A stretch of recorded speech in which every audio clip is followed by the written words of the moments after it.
Hi everyone and a warm welcome to our channel. I hope you are doing well. Studies and preparations are going on. In this particular lecture, we are going to talk about CA Final Indirect Taxes paper number 5 का RTP for May 25. Yes, it has been released and we are going to swiftly cover the entire RTP, all the 20 questions in this particular lecture. ठीक है, we are going to strike a perfect balance. हम try करेंगे कि आपका time investment भी ज्यादा ना लगे लेकिन कंसेप्ट सारे हो जाए.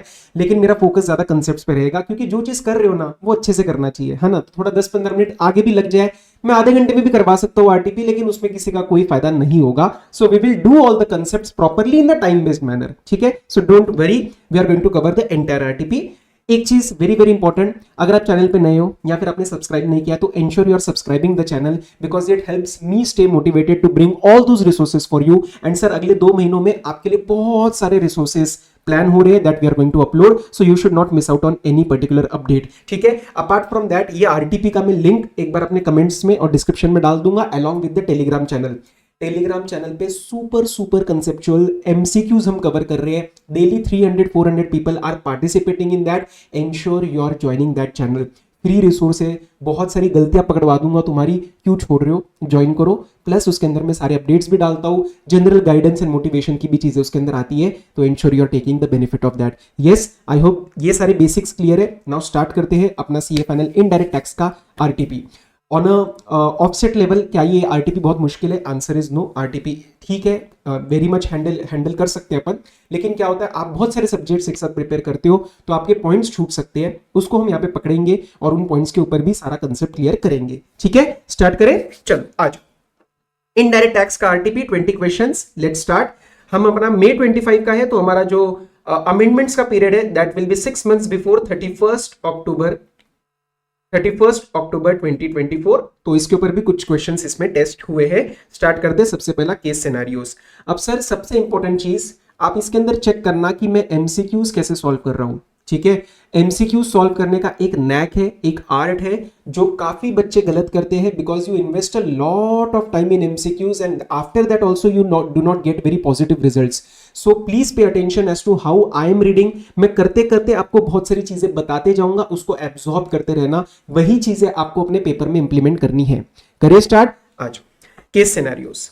तो जब मैं रीडिंग स्टार्ट करूंगा तो मुझे पहले स्ट्रक्चर पे ध्यान देना है कि मेरा क्लाइंट कौन है, मेरे क्लाइंट का टाइप क्या है. मैं क्वेश्चन को क्लाइंट बनाता हूं. ठीक है, तो मेरा क्लाइंट का टाइप क्या है, कंपनी है, फर्म है, एलएलपी है, क्या है, मंथ कौन से की बात कर रहा हूँ, टैक्स पीरियड किसकी बात कर रहा हूँ, एंड सर मुझे फाइनली पूछा क्या गया है. अ लॉट ऑफ टाइम्स एमसीक्यूज जो होंगे वो केस सिनेरियो से डायरेक्टली लिंक होंगे नहीं, तो वो इंडिविजुअली सॉल्व हो जाते हैं. तो जब आप कोई भी केस सिनेरियो रीड कर रहे हो ना बेटा जी, तो आपको बहुत ज्यादा डिटेल में नहीं रीड करना क्योंकि क्वेश्चन करने के बाद दोबारा ऊपर आना ही पड़ता है. तो पढ़ते वक्त आपका सिर्फ स्ट्रक्चर पे ध्यान रहना चाहिए कि मोटा मोटा मेरा बिजनेस में चल क्या रहा है, कौन सी ट्रांजैक्शन चल रही है, ताकि क्वेश्चन देख के मुझे पता हो कि ये वाला पार्ट मुझे दोबारा रीड करना है. That is the only thing you have to understand while reading the MCQ for the first time. आ जाओ. वर्धमान लिमिटेड, ओके, कंपनी है, ठीक है, रजिस्टर्ड इन दिल्ली, ठीक है, दिल्ली में है, has operations across multiple states. Company has taken separate GST registration in all the states. तो हर एक स्टेट में रजिस्टर्ड है, कहीं ना कहीं डिस्टिंक्ट पर्सन ये बन जाएगा. Okay. During the month of January, pay attention, ये मेरा टैक्स पीरियड है, ये मेरा टैक्स पीरियड है. The tax team presented the following information. क्या क्या आप देखो. Company sold goods valuing dash dash dash from its warehouse located at Gujarat port to a buyer located in Ahmedabad. ठीक है, कुछ गुड्स का सेल हुआ है. अब मैं इसको दोबारा अभी डिटेल में नहीं एनालाइज करूंगा क्योंकि मुझे नहीं पता इसके ऊपर एमसीक्यू क्या पूछा है, तो उस टाइम मुझे दोबारा रीड करना ही पड़ेगा. तो मैं अभी ज्यादा डिटेल में नहीं जाऊंगा, बस ठीक है, कुछ गुड्स का सेल हुआ है गुजरात वाले वेयर हाउस से. आगे, company got a favourable advance ruling on a particular issue from authority of advance ruling. Application was filed by company through its registered place. Okay, ये एडवांस रूलिंग का कुछ इन्होंने स्टेट किया है. ठीक है. Company received an order from adjudicating authority where demand of tax was paid amounting to 1 CR and penalty of 10 lakh. Interest was confirmed by the adjudicating authority. Dispute was similar to this. ठीक है. Company feels it has a strong matter before the appellate authority. तो कहीं ना कहीं appeal का यहाँ पे issue आने वाला है. अब आप क्या करते हो सर, इसका डिटेल एनालिसिस दिमाग में स्टार्ट कर देंगे. नहीं करना, क्योंकि मुझे नहीं पता इसके ऊपर एमसीक्यू पूछा भी है या नहीं, और अगर पूछा है तो क्या पूछा है. ठीक है. The company has issued a tax invoice with respect to certain supplies. Tax collected was 3 CR. Subsequently, supplies were not liable to GST. पता चला. ओके, ठीक है. स्पेशल ऑडिट 66, ठीक है. ओके, स्पेशल ऑडिट है कहीं ना कहीं. We will see further now what the questions are. Based on the facts of the case scenario, choose the most appropriate answer. अब ध्यान से सुनना, in relation to the goods sold from its warehouse in Kandla Gujarat the company shall be. अच्छा, अब मैं उस transaction पे ध्यान दूंगा कि इन्होंने मेरे से क्या पूछा है, अब मैं उसको एनालाइज करूंगा। Let's see, the company sold goods valuing 5 CR from its warehouse located at Kandla Port, Gujarat to a buyer located in Ahmedabad by way of transfer of title. The responsibility of clearance shall be on the buyer. The goods were imported by the company from Vietnam and were not cleared for home consumption since then. Sir कहीं ना कहीं ये warehouse goods की बात कर रहा है। Warehouse goods को सेल करना क्या जीएसटी के लिए लायबल है? Answer is no. Chapter number 1 supply में शेड्यूल नंबर 3 में हमने पढ़ा था कि सर वेयरहाउस गुड्स को जब आप सेल करते हो ना, it is neither goods nor supply of services. Yes, तो इसके अंदर क्या कंपनी लायबल टू जीएसटी रहेगी? देखो, B liable, B liable, B liable, not liable. Yes, the answer would be D. The answer would be D. हम इसको green से mark करेंगे, ठीक है। Not liable to any tax और ड्यूटी। मैंने साथ में आरटीपी का सॉल्यूशन भी ओपन करके रखा है। We will match the answers ताकि आपको कोई डाउट ना रहे, ठीक है। सो पे अटेंशन, फर्स्ट का डी। Okay, done. आगे आ जाओ। In relation to the advance ruling order received by the company, चलो आ जाओ एडवांस रूलिंग पे हम एनालिसिस करते हैं। The company got a favourable advance ruling order on a particular issue from authority of advance ruling Rajasthan, ठीक है, राजस्थान का है। बेसिक आपको याद होगा कि जो AAR होती है, अथॉरिटी फॉर एडवांस रूलिंग होती है, वो उस पर्टिकुलर स्टेट की होती है। सेंट्रल लेवल पे कोई अथॉरिटी फॉर एडवांस रूलिंग नहीं होती, and that is the precise reason why place of supply issue can not be asked in advance authority ruling. The application was filed by company through its registered place of business in Rajasthan, obviously. So my focus is Rajasthan. अब देखते हैं इसके ऊपर क्या पूछा है। In relation to that, the order is binding. अब binding का पूछ रहे हैं। The order is binding on company only in Rajasthan, but on jurisdictional officers across all the registrations of the company in India. गलत। This is applicable only on company and officers of Rajasthan. The order is binding on company across all state. गलत। The order is binding on company and jurisdiction in Rajasthan. एकदम सही। अब आप क्या करते हो, सी में आपको कॉन्फिडेंस मिल गया ना, तब भी आप एक बार डी रीड करके देखोगे। नहीं करना है, दिल में कॉन्फिडेंस लेके चलना पड़ेगा। वो स्पेशल 26 का डायलॉग याद है, असली कॉन्फिडेंस दिल में है, तो दिल में कॉन्फिडेंस रख के चलो, वरना आप इतना डबल चेक करते रह जाओगे एमसीक्यूज की कहीं ना कहीं छूट जाएंगे, ठीक है। तो सी मैं बिल्कुल कॉन्फिडेंट हूं, मेरा कंसेप्ट क्लिक कर गया है, तो मैं 2 के अंदर सी चेक करूंगा। ये देखो 2 के अंदर सी आंसर मेरा ठीक है। आगे आओ। In case the company prefers an appeal before appellate authority against the order passed by adjudicating authority in Maharashtra, the amount of pre-deposit, अब pre-deposit कितना होता है? appellate authority के पास अगर आपको जाना है तो आपको pre-deposit कितना पे करना है? Whatever admitted liability is there, admitted liability मतलब admitted tax, interest, penalty plus whatever the tax is in dispute उसका 10%. Yes, tax in dispute का 10%, but that is limited to 25 CR। अब सर इसके अंदर टैक्स इन डिस्प्यूट जब मैं बोलता हूं तो मैं सिर्फ जीएसटी की बात करूंगा, मैं इंटरेस्ट पेनल्टी की बात नहीं करूंगा। देखो कितना है सर। अब जब इन्होंने मेरे से वो स्पेसिफिक पूछा तो मैं थर्ड बार एनालाइज कर रहा हूं, तो पढ़ते वक्त सिर्फ पता होना चाहिए कौन सी ट्रांजैक्शन चल रही है, क्योंकि दोबारा रीड करना ही पड़ेगा। Company received an order from adjudicating authority where demand is 1 CR of tax, 10 lakh of penalty and 25 lakh of interest. The dispute was similar to the issue for which a favorable order was received by company in Rajasthan as discussed in paragraph number 2. Okay, ठीक है। तो company को लगता है it has a strong case in matter before the appellate authority. तो क्या इसके अंदर कोई भी लाइबिलिटी वो एडमिट कर रही है? Answer is no. उसको लग रहा है पूरा का पूरा मेरी बात सही है, तो इसके अंदर टैक्स कितना है? What is the GST amount in dispute? 1 CR। तो 1 CR का 10% आप पे करवा दो, 10 lakhs, ठीक है। आपको इसके अंदर You do not have to pay anything with respect to the penalty and interest, क्योंकि उसमें से कुछ भी एडमिटेड नहीं है। तो आपका 10 लाख का आंसर बनना चाहिए थर्ड का सी, थर्ड का सी, ठीक है। आगे आ जाओ।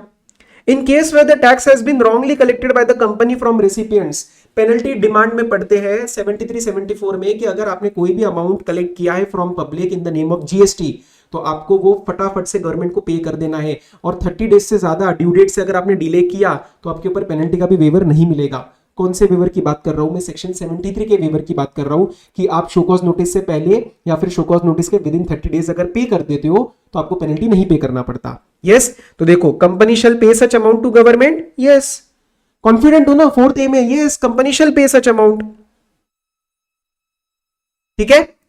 ओके, तुम्हें बाकी रीड करना है तो कर लो, कोई दिक्कत नहीं है सेटिस्फेक्शन के लिए। देखो company shall refund, deposit with welfare fund, retain, पता चल जाएगा ये गलती है डायरेक्टली। चलो next. In case of special audit being conducted in the state of MP, special audit में तो ज्यादा कुछ उन्होंने दिया ही नहीं है, बस बोला है कि स्पेशल ऑडिट हो रहा है। Special audit is being conducted. देखते हैं इसके ऊपर क्या पूछ रहे हैं। रेम्यूनरेशन, खर्चे की बात कर रहे हैं। एक बार रिवाइज करें स्पेशल ऑडिट में क्या रेम्यूनरेशन के कंसेप्ट है। Remuneration shall be decided and paid, determine and paid by the commissioner. दोनों वर्ड्स पे ध्यान देना, डिटरमिन एंड पेड, कितना और कौन, दोनों कमिश्नर डिसाइड करता है, मतलब कमिश्नर को ही पे करना है अमाउंट डिसाइड करके। तो remuneration is payable by company, गलत। Remuneration is payable by company as directed by commissioner, गलत। Remuneration is payable by commissioner but expense shall be reimbursed by company, गलत, बचेगा लास्ट ही। Expenses and audit including the remuneration shall be paid by the commissioner, बिल्कुल ठीक बात। सारा expense, examination, audit सब commissioner को पे करना है। आंसर आना चाहिए डी, 5/5 का डी। अब मुझे बताओ क्या इस वाले में केस सिनेरियो में आपको कोई भी क्वेरी है? आपको कोई भी क्वेरी है तो प्लीज कमेंट करो और मैं आपको उसका सॉल्यूशन दूंगा, don't worry, but very very easy. Case scenario 2 पे आओ, सेम तरीके से चलेंगे। स्टार्टिंग में सिर्फ structure.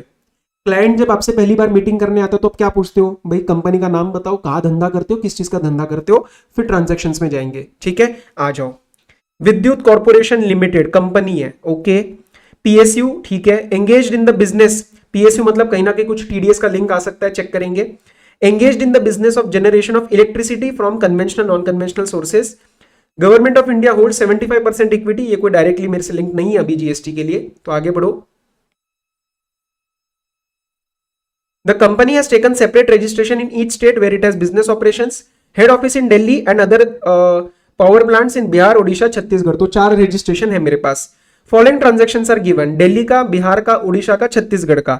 Cell of electricity, interest, house rent recover किया है, कुछ रेंट कलेक्ट किया है, सेल ऑफ मेटल स्क्रैप। अब ज्यादा एनालिसिस मत करना। अब बच्चा क्या करेगा, सर मेटल स्क्रैप के दिमाग लड़ा लेते एक बार, वो टीसीएस वगैरह तो नहीं होगा ना, आरसीएम एफसीएम तो नहीं होगा ना। अरे मेरे लाल रुक तो जा, सवाल तो पूछने देना। सवाल पूछेंगे तो एनालाइज दोबारा करना ही पड़ेगा। तो अभी सिर्फ दिमाग में बिठा लो, हाँ ये 5 ट्रांजैक्शंस दी है और ये एक अदर इनकम दी है। In addition to the above information following transactions are given. क्या क्या देख लो मोटा मोटा। Supply order was awarded for stationery by Delhi head office, तो ये दिल्ली का है, बस इतना दिमाग लगाओ अभी। ओडिशा प्लांट, ये ओडिशा का कुछ दिया है, ठीक है। Board meeting for raising term loan for project expansion was held in February. ये ट्रांजैक्शंस कौन से मंथ की, ये भी देख लेना, फरवरी। कहीं ना कहीं वो क्या होगा, फरवरी का कुछ पूछ लेगा और ट्रांजैक्शन मार्च की होगी, छोड़ देना। ऐसा हुआ था एक बार, ठीक है। So please pay attention on all these small nitty gritty. फरवरी में हुआ है, ठीक है, रेलिवेंट है मतलब मेरे लिए। अगर ये मार्च होता तो मैं आगे पढ़ता ही नहीं, मैं इसको कट कर देता छोटा सा पेंसिल से क्वेश्चन में अपने, जब मेरे पास एग्जाम में होता मैं। दिल्ली हेड ऑफिस पेड, तो ये दिल्ली का है, ठीक है। अब क्या करा है क्या नहीं करा उसको छोड़ दो, भी बस देख लो ये दिल्ली का है ना, ठीक है, दिल्ली का है। For security and safety of its head office and power plant company engage private security as well as CISF, ठीक है। तो सिक्योरिटी है तो कहीं ना कहीं ये मुझे आरसीएम में पकड़ने वाला है, मुझे पता है ये मुझे आरसीएम के अंदर लेके जाएगा, तो ठीक है, उसको एनालाइज कर लेंगे। ये सिक्योरिटी की पेमेंट्स दी है। Bihar plant purchased machinery from Sahu for 86,000, full payment in February, GST 18%, ठीक है, ये बिहार प्लांट का है। All amounts are excluding GST. This is very important for me. Students don't read this, but it is very important. Class वाले बताना कितना important है ये समझना। तो अपने को जो भी अमाउंट्स दे रखे उसके ऊपर जीएसटी लगाना है। अब you have to answer question number 6 to question number 11। देख लेते आ जाओ। The value of taxable supply on which GST is payable by Delhi head office under forward charge for the month of February. क्या बोल रहे हैं वो, दिल्ली हेड ऑफिस के लिए एफसीएम के अंदर क्या टैक्सेबल सप्लाई हुई है, क्या टैक्सेबल सप्लाई हुई है वो हमें जानना है। फॉरवर्ड चार्ज, फॉरवर्ड चार्ज, ठीक है। अब जरा अटेंशन देते हैं क्या क्या ट्रांजैक्शंस हुई है। सेल ऑफ इलेक्ट्रिकल यहां पे कुछ है नहीं। बैंक इंटरेस्ट एग्जेम्प्ट है, एग्जेम्प्ट है।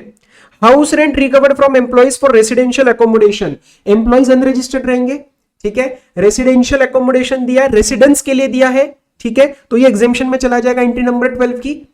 Rent collected from banks, ATM, post office, shops located in office premises. अब मुझे ध्यान से सुन के बताना, क्या ये मेरा रेसिडेंशियल है? आंसर इज नो, ये मेरा अदर देन रेसिडेंशियल है। और अदर देन रेसिडेंशियल में इस बार एक नई एंट्री ऐड हुई है आरसीएम की, जिसमें आरसीएम कब लगता है, जब अनरजिस्टर्ड रजिस्टर्ड को देता है। जब अनरजिस्टर्ड रजिस्टर्ड को कमर्शियल प्रॉपर्टी रेंट पे देता है तो आरसीएम लगता है। लेकिन भैया हम तो रजिस्टर्ड है, हम अनरजिस्टर्ड थोड़ी ना है, तो ये एक तो मेरा एफसीएम के अंदर आ जाएगा। See there are 2 ways of solving. बहुत बच्चे क्या करते हैं, ये क्वेरी आता है कि सर हम पहले पूरा एनालिसिस कर ले क्या यहाँ पे, जरूरत नहीं है ना, क्या पता उसके बारे में सवाल ही ना हो, क्यों टाइम वेस्ट कर रहा है तू, है ना। ठीक है, तो इसका बस एनालिसिस किया मैंने, एफसीएम में चला जाएगा, एक तो ये अमाउंट आ जाएगा 48,000, एक तो मेरा ये 48,000 आ जाएगा। उसके बाद क्या आएगा, देखो जरा, देखो देखो, से इसमें कुछ है नहीं मेटल स्क्रैप के बारे में, और ये अदर इनकम है। अब ये अदर इनकम मतलब मैं मानूंगा ये सप्लाई है, तो ये जाएगा एफसीएम के अंदर, ठीक है। 2,50,000 चला जाएगा, प्लस 2,50,000, तो ये कितना जाएगा, 2,98,000 आना चाहिए। क्या है हमारे पास, बिल्कुल है। सिक्स का बी एक बार चेक कर लो साथ साथ, सिक्स का बी 2,98,000 आ गया हो। Value of taxable inward supply on which GST shall be payable under RCM by Bihar plant. अब मेरे को बिहार प्लांट पे फोकस करना है, और उसको मुझे आरसीएम, बट आरसीएम इसका आउटपुट वाला नहीं, इसका इनवर्ड वाला, जो बिहार प्लांट आरसीएम वाला इनवर्ड सप्लाईज रिसीव कर रहा है। हो सकता है इसकी आउटवर्ड सप्लाईज हो जो आरसीएम के अंदर कवर हो, तो गलती नहीं करनी है, ठीक है। हमें देखना है बिहार का इनवर्ड वाला। आ जाओ, ये सेल हुआ है, इसको छोड़ो, ये बैंक इंटरेस्ट एग्जेम्प्ट, ये हाउस रेंट, ये नहीं, I have to focus on inward. Rent collected, sale of metal scrap, कुछ भी नहीं, इनवर्ड पे आओ। इनवर्ड, ये दिल्ली का है, ये ओडिशा का है, ये दिल्ली का है। अब बिहार का तो सिर्फ मेरे पास यही बचता है। फिर सेफ्टी और सिक्योरिटी के लिए company has engage the security. Engage the security मतलब कंपनी पे कर रही है, कंपनी पे कर रही है मतलब वो रेसिपिएंट है। यस, तो बिहार के केस में सिक्योरिटी में आरसीएम कब लगता है, आरसीएम तब लगता है जब सप्लायर कौन हो, अदर देन बॉडी कॉर्पोरेट, और रेसिपिएंट मेरा रजिस्टर्ड पर्सन है। तो अदर देन बॉडी कॉर्पोरेट ये तो है ही नहीं इसमें बिहार में, बचाइए 10 lakh. CISF is other than body corporate, वो कंपनी थोड़ी ना है, एलएलपी थोड़ी ना है, ठीक है। और 7 फरवरी को है, तो फरवरी मंथ में भी आ रहा है, तो 10 लाख आंसर आना चाहिए। 7th का बी, 7th का बी। आगे आ जाओ। The value of supply on which TDS under 51 shall be deducted by Delhi head office while making payment to the stationery mart in February। अब सर सेक्शन 51 क्यों आया, मैंने बताया ना पीएसयू था, ऊपर पढ़ते वक्त लिंक हो गया था कि सर कहीं ना कहीं टीडीएस का लिंक आ जाएगा। अब 51 के अंदर टीडीएस का रेट क्या होता है, 2%। एप्लीकेबिलिटी क्या होती है, जब कॉन्ट्रैक्ट वैल्यू 2,50,000 से ऊपर हो। लेकिन आप टीडीएस जब कट करते हो तो आप पेमेंट में से कट करते हो। एक कॉन्ट्रैक्ट हो सकता है 11 लाख, 20 लाख, 30 लाख रुपए का हो, लेकिन एक्चुअल में पेमेंट किसी मंथ में 5,000 रुपए की हो रही है, तो 5,000 पे टीडीएस डिडक्ट होगा। बट डिटरमिन कैसे करना है, कॉन्ट्रैक्ट वैल्यू से। तो जरा स्टेशनरी के बारे में देख लेते क्या हुआ है, ढंग से एनालाइज करते हैं। A supply order for stationery items was awarded by Delhi head office to stationery mart for 336 including 12%। अब यहाँ पे उन्होंने स्पेसिफिकली स्टेट किया है, तो मैं इसको इंक्लूडिंग जीएसटी मानूंगा। नहीं दिया होता तो मैं एक्सक्लूडिंग मानता। ओके, तो 336 ऑब्वियसली 250 से ऊपर जाएगा जब आप इसमें से जीएसटी हटा दोगे, ये बनेगा 3 लाख। तो 3 लाख इज मोर देन 2,50,000, तो यस टीडीएस एप्लीकेबल तो हो चुका है। The vendor supplied stationery items worth 44,800 including 12% GST and issued the tax invoice in February। Delhi head office made payment of the said bill in February by crediting the vendor account. The remaining amount was in April। तो मेरा TDS कितने पे deduct होगा, फरवरी month की payment में, जो कि 44,800 including GST. तो मुझे इसमें से एक्सक्लूड करना पड़ेगा बिकॉज टीडीएस आपका जीएसटी पे नहीं कटेगा, ठीक है। 44,800 डिवाइडेड बाय 112%, आंसर बनेगा आपका 40,000। देख लो 40,000 होना चाहिए आपके आंसर में। ये देखो ए, 8 का ए, 8 का ए। समझ रहे हो, तरीका समझ आ रहा है एमसीक्यू सॉल्व करने का। Value of taxable inward supply on which GST shall be payable under RCM by Delhi and Odisha. अब यहां पे क्या कर सकते हो आप, अगर टाइम कम मिले ना, तो दिल्ली और ओडिशा आप एक बार देखना कि आंसर में सब अलग अलग ही आ रहे हैं, तो आप एक दिल्ली का अच्छे से निकाल लो, क्योंकि दिल्ली का अगर आपका क्लिक कर गया सही आंसर, तो आपका फिर ओडिशा का ना निकालो तब भी आपका हो सकता है काम सही से बन जाए। टाइम है तो दोनों का निकाल लो ताकि सेटिस्फेक्शन मिले कि हमारा जो भी दोनों अमाउंट है वो मैच हो रहे हैं। बट टाइम ना मिले तो, और यूनिक वैल्यूज अगर चारों में है, तो you can try some shortcut. तो दिल्ली पे आ जाओ जरा, आरसीएम का इनवर्ड आरसीएम, इनवर्ड आरसीएम। तो इनवर्ड आरसीएम वाले तो यही वाले हैं ना, एक बार देख लेते हैं। ये दिल्ली के अंदर तो टीडीएस वाला है, इसके अंदर कोई आरसीएम तो आएगा नहीं। ये उड़ीसा का है, ये दिल्ली का है। हाँ, अब दिल्ली के, ये दिल्ली वाले में आ जाओ जरा, इस वाले में कोई आरसीएम वाला लिंक है क्या। The board meeting for raising term loan for project expansion was held in February. Yes, Delhi paid 20,000 each as sitting fee to 4 independent directors who attended the meeting. Director अगर आपको कोई official capacity में काम करता है तो उस पर आरसीएम लगता है, पर्सनल कैपेसिटी में काम करता है तो एफसीएम लगता है। Further it paid 80,000 to one of the directors who had rented the office building to Delhi head office. तो ये जो रेंट पे दिया है ये उसके पर्सनल लेवल पे उसने काम किया, ये ऑफिशियल लेवल पे एज ए डायरेक्टर नहीं काम किया, ये उसकी वैसी बिल्डिंग ओन करता है तो उसने दिल्ली हेड ऑफिस को दे दिया, तो यहाँ पे तो एफसीएम लगेगा। लेकिन ये तो आरसीएम के अंदर आ जाएगा ना, 4 डायरेक्टर्स 20,000 ईच, तो ये 80,000 हो जाएगा। ठीक है, और उन्होंने ओडिशा का भी पूछा है ना मेरे से, है ना, एक बार देख लेते हैं, ओडिशा भी पूछा है उन्होंने मेरे से। हाँ, ओडिशा भी निकाल लेते हैं हम। ऊपर वाला तो सारा ये सप्लाईज है, ये आउटवर्ड सप्लाईज है, ठीक है, ये सारे आउटवर्ड सप्लाईज है। ये दिल्ली है, ठीक है, ये ओडिशा, ओडिशा ने परचेज किया है तो यहाँ पे कोई आरसीएम की बात नहीं आएगी, ऑफिस फर्नीचर के ऊपर कहीं आरसीएम नहीं आता। ओके, उसके बाद क्या है, ये वाला देख लो, ओडिशा का सिक्योरिटी वाला ही बचा है, 8 लाख सीआईएफ, तो ये भी चला जाएगा आपके आरसीएम में, जैसा बिहार प्लांट का गया था। तो आंसर बनना चाहिए 80,000 ये वाला फॉर दिल्ली एंड ओडिशा के लिए 8 लाख। देख लेते हैं ऐसा कोई कॉम्बिनेशन है क्या, 80,000 एंड 8 लाख। अगर आपके पास पेपर में ज्यादा टाइम नहीं मिलता, आप 8 लाख नहीं निकाल पाते, तो 80,000 तो दिख ही रहा था ना, और किसी में है नहीं 80,000, तो आप स्मार्टली इसको भी बी डायरेक्टली मार्क कर सकते थे टाइम बचाने के लिए, बट ठीक है कोई बात नहीं, सेटिस्फेक्शन पूरा मिलेगा 9B मार्क करके, 9B मार्क करके। आगे आ जाओ। Which of the following statement is most appropriate with respect to sale of metal scrap by Chhattisgarh plant. Metal scrap में भाई लोग आरसीएम कब लगता है, जब अनरजिस्टर्ड रजिस्टर्ड को सेल करता है। तो एक बार छत्तीसगढ़ प्लांट पे ही सिर्फ मेटल स्क्रैप पे हम ध्यान देंगे, छत्तीसगढ़ प्लांट में मेटल स्क्रैप पे हम ध्यान देंगे। अब आप सारा एनालिसिस अगर कर लेते, ये पूछ भी नहीं रहे उस प्लांट के बारे में, तो क्यों करना है ना, that is the better way. तो छत्तीसगढ़ प्लांट में क्या हो रहा है, sale of metal scrap excluding TCS at 1% as per income tax act, क्योंकि जीएसटी के अंदर टीसीएस 0.5% है। ओके, तो ये ठीक है, मेटल स्क्रैप मैंने सेल किया है किसको, टू बिरला स्क्रैपर अनरजिस्टर्ड। तो this sale is happening from registered to unregistered, registered to unregistered, जो कि है ये बिरला स्क्रैपर्स। अगर ये अनरजिस्टर्ड टू रजिस्टर्ड होता तो आरसीएम के अंदर आता। यस, चेक करते आ जाओ। Which of the following statements is most appropriate. अब थोड़ा सा ध्यान देना, जब इन्होंने ऐसा सवाल देना में मोस्ट अप्रोप्रिएट, तो I would advise you to go for read all the MCQs, read all the solution, मतलब ऑल द ऑल्टरनेटिव्स। जहां पे स्पेसिफिक आंसर्स है, अमाउंट्स है, वहां पे सारे नहीं करोगे तो चलेगा, कॉन्फिडेंस है तो जो आपका आंसर आ रहा है उसके हिसाब से आगे चलो, बट ऐसे वाले केसेस में आपको सारे रीड करने पड़ेंगे। GST on value of 45,000 is payable bye Birla scrapers under RCM. नहीं सर, अभी हमने कंक्लूड किया है, आरसीएम नहीं लग रहा।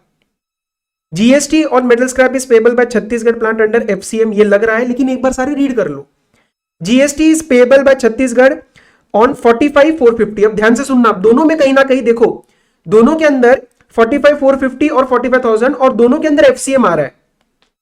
तो इसमें अब आपको दिमाग लगाना है कि एफसीएम तो हमने कंक्लूड कर लिया, लेकिन किस अमाउंट पे, अभी देखते आगे। Sale of metal scrap on which TCS is collected is an exempt supply. नहीं भाई, एग्जेम्प्ट तो नहीं है।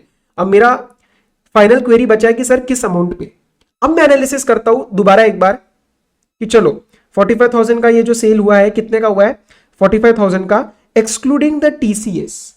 तो अगर मैं इसके अंदर टीसीएस ऐड करूं 45,000 प्लस 1%, तो शायद वो पूछ रहे आपसे 45,450 बना के ऑप्शन में कि उस पे काटना है क्या। नहीं भाई, टीसीएस पे थोड़ी ना कट करोगे, कोई जीएसटी का जो आपका वो अमाउंट आएगा, आरसीएम आप जो पे करोगे that is on 45,000, not on income tax TCS. Yes, तो बेस वैल्यू पे तो कट करोगे, मतलब बेस वैल्यू पे तो जीएसटी आप डिपॉजिट करोगे। तो GST on value of supplies 45,000, 45,000 is the valuation, not 45,450। वो इनकम टैक्स का टीसीएस नहीं आपको ऐड करना। तो आपका आंसर क्या बनेगा, बी, 10th का बी बनना चाहिए। ये देखो 10th का बी, क्योंकि ये मेरा वैल्यूएशन है। ठीक है, टीसीएस इनकम टैक्स का एडवर्ड नहीं करना है, वो कंफ्यूज कर रहे हैं आपको। चलो next, which of the following supplies is और are not taxable under RCM. तो वो पूछ रहे कि जो आपके सप्लाईज थे, आपके इनवर्ड सप्लाईज नहीं, आपके आउटवर्ड सप्लाईज, वो कौन से आरसीएम के अंदर नहीं है। मतलब कहीं ना कहीं हम ये कह रहे हैं कि आपके आउटवर्ड सप्लाईज पे आरसीएम नहीं लग रहा। देखो पहला, house rent recovered from the employees for residential accommodation provided to them. Sir worst come बस मान लो कि एग्जाम भी नहीं है, जैसे ऊपर हमने कंक्लूड किया कि चलो ये एग्जामिशन में फॉल कर सकता है एंट्री नंबर 12 में, पर आरसीएम तो पक्का नहीं लगने वाला था। आरसीएम तो पक्का नहीं लगने वाला था क्योंकि एम्प्लॉइज रजिस्टर तो है नहीं। यस, ओके, सो ये तो आपका आरसीएम में नहीं जाने वाला। तो फर्स्ट तो आपका पक्का आंसर बनेगा कि it is not RCM. Rent collected from banks वगैरह, this is obviously going to be under FCM not RCM. This is a commercial property, क्योंकि ठीक है ऑफिस प्रीमाइसेस की बात कर रहे हैं और ऑफिस प्रीमाइसेस में हम तो रजिस्टर्ड है, अनरजिस्टर्ड होते हैं और ये लोग रजिस्टर्ड अगर हम अज्यूम करते तो कहीं ना कहीं आरसीएम का लिंक आता। तो सेकंड भी आरसीएम के अंदर नहीं है। आपको याद है ना, commercial property other than residential property में आरसीएम तब लगता है जब अनरजिस्टर्ड टू रजिस्टर्ड हो, ठीक है, और करंट केस में हम तो रजिस्टर्ड है, तो आरसीएम की बात इसमें नहीं आनी। और metal scrap to Birla scraper, Birla scraper तो खुद ही अनरजिस्टर्ड है और हम रजिस्टर्ड है, तो कोई भी यूनिट हमारा अगर सेल कर रहा है बिरला को तो वहां पे आरसीएम नहीं लगने वाला। तो तीनों ही आंसर बनेगा आपका, all three are not under RCM, तो आपका बी आंसर बनेगा 1, 2 एंड 3, बी 1, 2 एंड 3। आगे आओ, Lamba industry India has imported an article. अच्छा ये हो गया हमारा, केस सिनेरियोस खत्म हो गए। अब इंडिपेंडेंट एमसीक्यूज कितने हैं? एक ही है, आ जाओ। Lamba industry has imported an article gamma in large quantity from Malaysia, a developing country, okay, to meet increase domestic demand for its final product. The central government is concern about the increased imports. Increased import मतलब कहीं ना कहीं safeguard duty की बात छेड़ने वाले हम 8B के अंदर कस्टम्स टैरिफ एक्ट की। It is considering the imposition of safeguard measures as after conducting inquiry, as it is satisfied that such imports are threatening to cause serious injury to the domestic industry. And आपको याद होगा, this is one of the conditions for imposing the safeguard measure. The share of import of article gamma from Malaysia constitutes 4%. 4% मतलब 3% is the threshold. 3 के ऊपर चला गया तो वो लगाई जा सकती है ड्यूटी, 3 तक होता तो नहीं लगाई जा सकती थी। Which of the following statement is correct? The CG is empowered to impose safeguard duty for maximum 10 years. Answer is yes. 4 plus up to 6 years का extension करके 10 years तक लगाई जा सकती है, correct. Safeguard measures can be imposed since the share of import exceed 3% of the total import. Absolutely correct. The central government is empowered to impose safeguard measures for maximum period of 4 years from its imposition with no further extension. No, this is wrong. Safeguard measures cannot be imposed since share of import नहीं, cannot नहीं, it can be imposed, तो ये भी wrong। तो answer आएगा आपका 1 and 2, 1 and 2 A आना चाहिए आंसर, 12th का A आना चाहिए। और इसके साथ आपके सारे एमसीक्यूज होते हैं समाप्त। कैसा लगा आपको एमसीक्यू का सेशन? कितना टाइम इन्वेस्ट किया हमने? मोटा मोटा 26-27 minute, but we did all the MCQs properly with all the related concepts and I hope आपको कहीं ना कहीं एक नैक समझ में आई हो, ठीक है। अब क्वेश्चन 13 से आगे जो पॉइंट्स हैं उसमें आप प्लीज एक बार मेरे साथ पेपर पेन लेके बैठो, अपना रजिस्टर लेके बैठो। मैं क्वेश्चन 13 में आपको पूरा हेल्प करूंगा, एक एक पॉइंट डिस्कस करूंगा, लेकिन एक बार मेरे लिए प्रॉमिस करना मेरे को और बताना कमेंट में कर रहे हो या नहीं। एक बार फॉर्मेट बना के आंसर निकालो, मेरे लिए करो और आप बहुत आपको कॉन्फिडेंस आएगा जब आप ये चीज करोगे, ठीक है। It will take 10 minutes max. मैं डिस्कस कर रहा हूं, आप फटाफट से उसके बाद इसको सॉल्व करोगे विथ फॉर्मेट और आप आंसर निकालोगे और मुझे कमेंट में बताओगे कि सर आपने बोला हमने किया, ठीक है। इतना तो कर सकते हो ना मेरे लिए। चलो आओ। Purva impex a registered entity under GST in the state of Maharashtra. My focus is, ठीक है, महाराष्ट्र है और एक कंपनी है। It is engaged in making various supply. It is not engaged in agriculture operation, okay. पता नहीं क्यों बता रहे हैं, अभी देखेंगे हम भी। पूर्वा Impex is a subsidiary of Purva Inc, an entity registered in US, okay, engaged in providing IT services to customers in India, okay. Following are the transactions information for the month of April. तो मेरा ध्यान इस पे जाना चाहिए कि this is my tax period। तो अप्रैल के सिवाय कोई भी ट्रांजैक्शन होगी तो उसको वैसे ही इग्नोर कर देना जैसे हमारे लिए रेलिवेंट ही नहीं है, ठीक है। चलो आगे बढ़ते हैं। Outward supply, very good. जब क्वेश्चन आपको अलग अलग बना के देना, आउटवर्ड सप्लाई, इनवर्ड सप्लाई, तो भगवान को थैंक यू बोलना। अगर ये आपको सीधा ट्रांजैक्शंस देता तो आपको हर एक में दिमाग लगाना पड़ता है ये आउटवर्ड है या इनवर्ड है, क्योंकि उसके अंदर फिर आपका आरसीएम का भी एप्लीकेबिलिटी आता है। तो अभी मैं सिर्फ स्ट्रक्चर देख लेता हूं, फिर हम डिटेल में देखेंगे। मुझे आउटवर्ड सप्लाई की कुछ ट्रांजैक्शंस दिए, फिर मुझे कुछ इनवर्ड सप्लाई की ट्रांजैक्शंस दिए और नीचे भी कुछ इंफॉर्मेशन है, देख लेते एक बार इंफॉर्मेशन पहले। Purva Inc provided a corporate guarantee, okay, तो यहाँ पे कॉर्पोरेट गारंटी का इन्वॉल्वमेंट आया है। Rates of GST are 9%, 9%, 18% for inward and outward supply of services। तो यहाँ पे उन्होंने सर्विसेज का आपको अलग एक रेट दिया है। And 6,612 for inward and outward supply of goods except in case of raw cotton which is 2.5, 2.5 and 5 and in metal scrap it is 9,918। तो मुझे यहाँ पे चार चीजें दी है, किस किस का दिया है, गुड्स का दिया है, सर्विसेज का दिया है, कॉटन का दिया है और मेटल स्क्रैप का दिया है। ठीक है, all the amounts are exclusive of taxes, very very important for me to understand, no opening balance of ITC।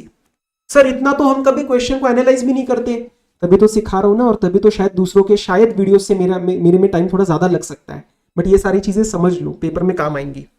No opening balance of ITC, पता है आपको क्या हेल्प करेगा? अगर ये आप मिस आउट कर दो पॉइंट और कहीं पे क्वेश्चन ने पूछ लिया what is the available ITC, क्या होता है available ITC for a period, उस मंथ के क्रेडिट्स प्लस ओपनिंग बैलेंस। तो इसमें मेरा ओपनिंग बैलेंस नहीं है, तो what will be the available ITC for a tax period of my current month?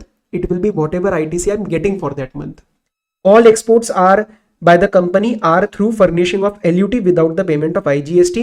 तो मैं कहीं पे भी कोई GST एक्सपोर्ट पे नहीं पे करेगा। From the information given below, you are required to compute minimum GST liability payable in cash for the month of April। तो जब भी आपको ऐसा सवाल आए, क्या सवाल आए? GST liability in cash. मैं यहां पे उसको छोटा सा लिखना चाहता हूं, जब भी आपको ऐसा सवाल आए कि आपको जीएसटी लायबिलिटी इन कैश निकालनी है, what is the basic structure that you will follow? Pay attention everyone, class वाले याद है ना, हर एक क्वेश्चन में ही हमने एनालाइज किया था। What is the structure that you will follow? आप सबसे पहले लोगे आउटवर्ड सप्लाईज का टैक्स, आप सबसे पहले लोगे आउटवर्ड सप्लाई का टैक्स जो कि फॉरवर्ड चार्ज मैकेनिज्म में आ रहा है। आप उसके बाद यहां से माइनस करोगे आईटीसी, आप उसके बाद यहां से माइनस करोगे आईटीसी जो आपका वर्किंग नोट बन जाएगा, और सर उसके बाद आप ऐड करोगे यहां पे क्या? आरसीएम वाली लायबिलिटी जो आपकी कहीं ना कहीं इन्हीं वाले ट्रांजैक्शन से आएगी, क्योंकि आरसीएम की लायबिलिटी आपका आईटीसी भी मिल जाता है आपको। ओके सर, आरसीएम आपने बाद में क्यों किया? हम तो पहले ही कर देते हैं। नहीं करोगे आप। अगर आप आरसीएम पहले करोगे और फिर आईटीसी माइनस करोगे, इसका मतलब कहीं ना कहीं you are showing that I am availing ITC for paying the RCM liability, and RCM liability can not be paid through ITC. RCM liability can only be paid through cash because it is someone else's output tax liability, not yours. समझ पा रहे हो? सारी चीजें करा रहा हूं, please ध्यान देना। आरसीएम की लायबिलिटी आपकी आउटपुट लायबिलिटी नहीं है, ये किसी और की आउटपुट लायबिलिटी है, तो तुम इसके लिए आईटीसी यूटिलाइज नहीं कर सकता। आईटीसी तुम्हें ऊपर माइनस करना पड़ेगा और फिर नीचे आरसीएम की लायबिलिटी तुम्हें ऐड करनी पड़ेगी। फिर आपका यहाँ पे आंसर आएगा, this will be your cash liability जो आपको पे करनी है। करें फटाफट सॉल्व, आ जाओ। सबसे पहले मेरा ध्यान है आउटपुट लायबिलिटी की तरफ, जो मेरी ट्रांजैक्शन से डिस्कस करते हैं। Undertook the promotion and marketing of IT services on principal to principal basis in India for Purva INC।